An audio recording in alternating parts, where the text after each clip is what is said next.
Okay, so how do we fix the Sonyverse? This is a video that I've pondered making for such a long time, but I've never really known how to tackle it. How do you even try and mix and match the mangled Webb, which is the Sonyverse collection of Spider-Man movies, without Spider-Man? How do you even fix it? Like, what do you even do? So the first thing that I think is the most crucial step is figuring out a direction for the Sony universe.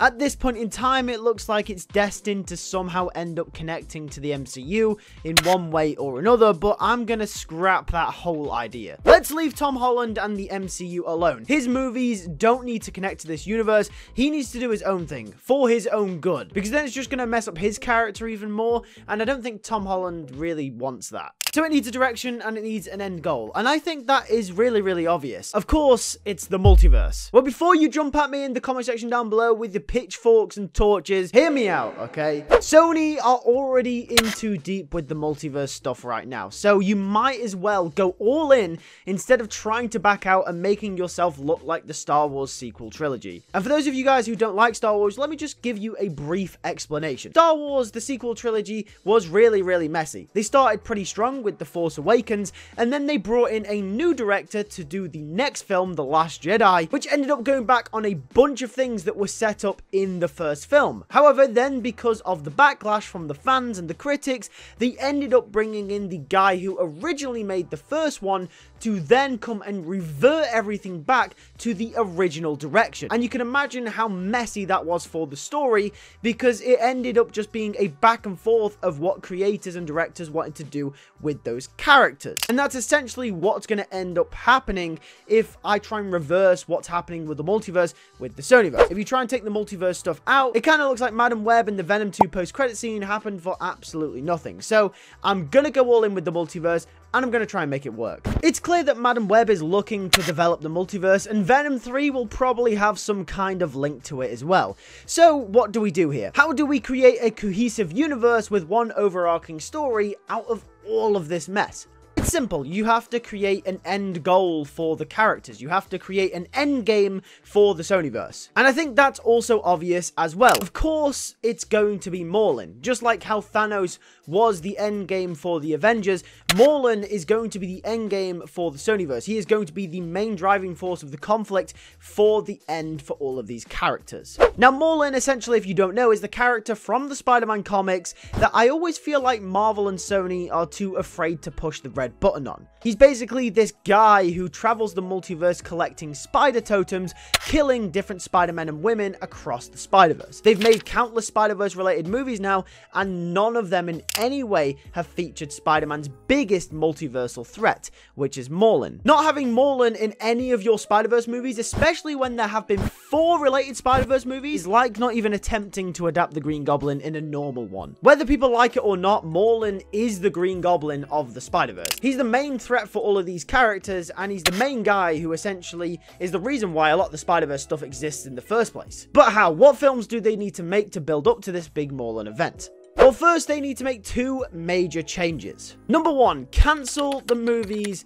that don't matter. I'm looking at El Muerto and Hypno Hustler because they have no room being in development at Sony Pictures. Who even asked for these films? Absolutely no one. Number 2, you need a Spider-Man. I know this is very obvious, but you cannot do this without Spider-Man. At first thought, you could just make Venom the central hero of the universe and build the Morlun story around him, but when you realize that Morlun directly involves spider totems and traveling the multiverse to kill Spider-Men specifically, that's when you know you've got a problem. So yes, we need Spider-Man for this to work, and Venom can just be a part of it as a side character. But which Spider-Man are we going to introduce? We're going to introduce Miles Morales. Yes, Miles Morales. It's simple. We have Peter Parker in the MCU and Miles Morales in the Sonyverse and the animated stuff. And then also the games do both. It's simple and it works. So where do we go from here? Well, let's talk about Madam Web. Madam Web will introduce a character known as Ezekiel Sims, who is looking to kill Julia Carpenter, Matty Franklin, and Anya Corazon before they ever get their spider powers. We will play off this idea. However, Ezekiel will be a red herring, so it turns out that he will actually be trying to kill them for a different reason. Not because because he has any sort of motive to kill spider people, but because he's afraid of what will happen if he doesn't. You see, Ezekiel knows what's coming. He knows that Morlun is out there, and if he doesn't try to kill these 3 Spider-Women, Morlun will come to that universe and destroy it. And the reason why Ezekiel is so passionate is because it will turn out he is from that same universe and will see the fate that it succumbs to. Therefore, he will try and prevent the inevitable. And by proxy of killing the Spider-Women, Morlun would never make his way to that universe and destroying it in the process. I know technically from the comics, Morlun doesn't actually destroy universes, but the whole universe destruction thing will just be a consequence of Morlun's presence throughout the story, to give the overall narrative a few more stakes to it. So in my version of events, if I was to take control of the Sonyverse, Madam Web would end with the Spider-Women actually defeating Ezekiel Sims, not realizing what mistake they've actually made. They won't actually realize the dire consequence of defeating Ezekiel Sims until it's too late. And that will be the big twist of this movie, that Morlun is coming and something bigger is actually out there. So let's move on to Venom 3. Now Venom 3 will be mostly a solo story tackling Toxin as the main villain. I really just kind of want to finish Venom's trilogy off in style. I don't want to make it this massive multiversal movie. I don't think that would be best for the character. However, this movie will be where we introduce Miles Morales to the universe. Miles will say that he's heard Venom around San Francisco and will be curious as to who he is, so he'll come and check it out. It will also be revealed that Peter Parker was Spider-Man at some point in this universe as well, but just like the Ultimate Universe, he will be dead during the events of the modern Sonyverse. This will also then be a backdoor pilot to a Miles Morales movie, which will follow Miles around New York in his own solo outing. However, instead of it being a coming-of-age story, this will actually be a veteran Miles, as he's been Spider-Man for a few years. The whole Miles has to live up to Peter thing is really overdone, and I know Miles has only been a character for like 15 years, but genuinely, that story's been done so many times that it's so tiring now. What about an older Miles Morales? What about a veteran version of this character? I think that's a lot more interesting, and it could be something to spice up the Sonyverse as well. Like I said, this is a story we haven't seen for Miles before, and I think this could be quite interesting and different to where it isn't a carbon copy of the Spider-Verse films as well. I also have this feeling that Hobgoblin would really work as the villain. I don't know why, something inside me says Hobgoblin. He's never been used before, so I guess it works. So it's a good portion into the video, and you're probably thinking by this point, what about that Morbius post-credit scene? What are we going to do with Adrian Toomes? You see, since you now have Spider-Man established in this universe, this is where you introduce your B-plot to the universe, the Sinister Six. You see, with Kraven the Hunter also coming out this year, and Sony planning clearly some kind of Sinister Six team-up with Vulture and Morbius, it's a great way to keep Spider-Man occupied in the background while all the multiverse stuff happens up front. So therefore, Kraven will come out setting up his character. Kraven will also introduce the Rhino, along with Morbius, Vulture, and Hobgoblin, and let's say, I don't know, Shocker. You will have the Sinister Six. This film will come out a few years after Miles' solo movie, and will be kind of a Sinister Six versus Miles Morales movie that will kind of round off that whole Sony doing the Sinister Six story that they've been trying to force upon us for like the last 10 years. I'd actually really like to ignore this plot thread and get straight to the juicy multiverse stuff,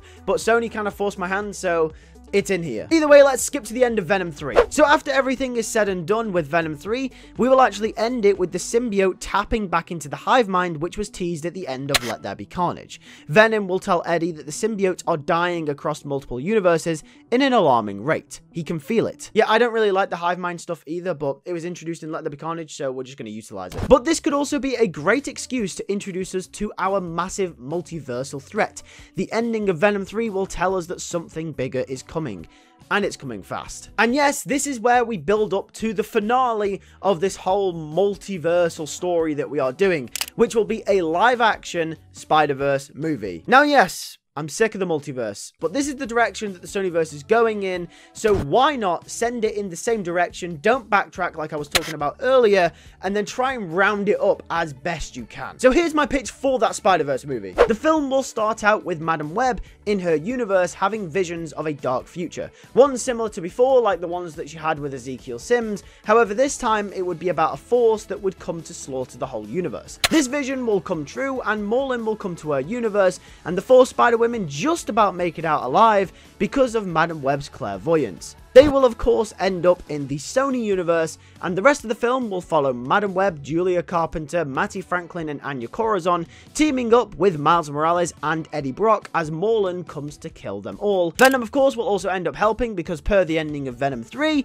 Venom will also discover that it's Morlun that was the one that killed the symbiote in the other worlds. This probably happened because the Venom of the other universes were like, I don't know, anti-heroes as well, so I guess that's the excuse. This could also play heavily into Venom's arc in the film in some way. Similarly, this will be the film where Miles has to face something that Peter never had to, and I feel like the idea of Miles thinking that this is where Spider-Man feels too big for his boots will be a massive theme as well. Madam Webb will be trying to guide the team through the film, but will be failing at every hurdle, and her main story will be centered around guilt and regret that she never saw the bigger picture.